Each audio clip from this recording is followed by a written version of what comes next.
یو ګرځندوی خاوند او میرمن په یو ځمکني سفر له کوریا څخه افغانستان ته راغلي. سلام ستړي مشئ، پام وکړئ د امپراتور ټي وي یوټیوب چینل څخه تازه او مهم خبر ته. د سویلي کوریا وګړي یو خاوند او میرمن د ګرځندوی له یو ځانګړي موټر سره د هېواد شمال بلخ ولایت ته رسېدلي دي.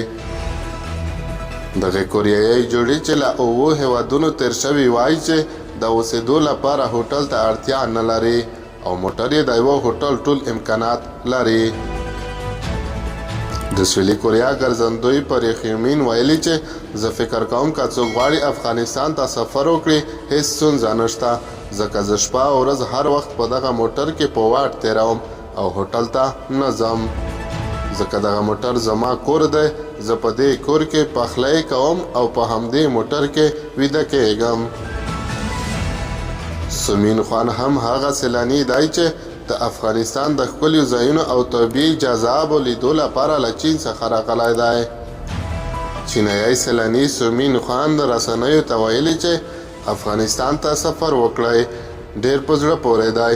زه یو سیلانی یم، 2 میاشتې کېږي له چین څخه افغانستان ته راغلی یم. ما د افغانستان له بېلابېلو ولایتونو لیدنه کړې ده، له کابل تر هراته، له غزني تر کندهاره، له بدخشان تر بلخه. زه له خلکو او د افغانستان له حکومت څخه ښه یادونه لرم. په بلخ کې فرهنګي فعال احمد نوید وهابزاده وایي چې تاریخي ابدي او لرغوني ځایونه د دې لامل شوي چې د هرې ورځې په تېرېدو سره د نړۍ له بېلابېلو برخو ګرځندویان دلته سفر وکړي او له دغو ځایونو لیدنه وکړي. د بلخ د اطلاعاتو او کلتور ریاست وایي چې د روان لمریز کال له پیل راهیسې تر اوسه 250 بهرنیو سیلانیانو بلخ ته سفر کړی دی. د بلخ د اطلاعاتو او کلتور ریاست د اطلاعاتو امیر عبدالواحد احدي څرګنده کړه چې د 1402 کال په 3 میاشتو کې کابو 248 بهرني ګرځندویان بلخ ولایت ته راغلي دي. د بلخ د والي مراسیال نور الهادي ابو ادریس وایي چې شپه او ورځ د امنیت د تامین له اړخه او هر بل کار چې وي الحمدلله خلک په ارامښت سره تګ راتګ کوي.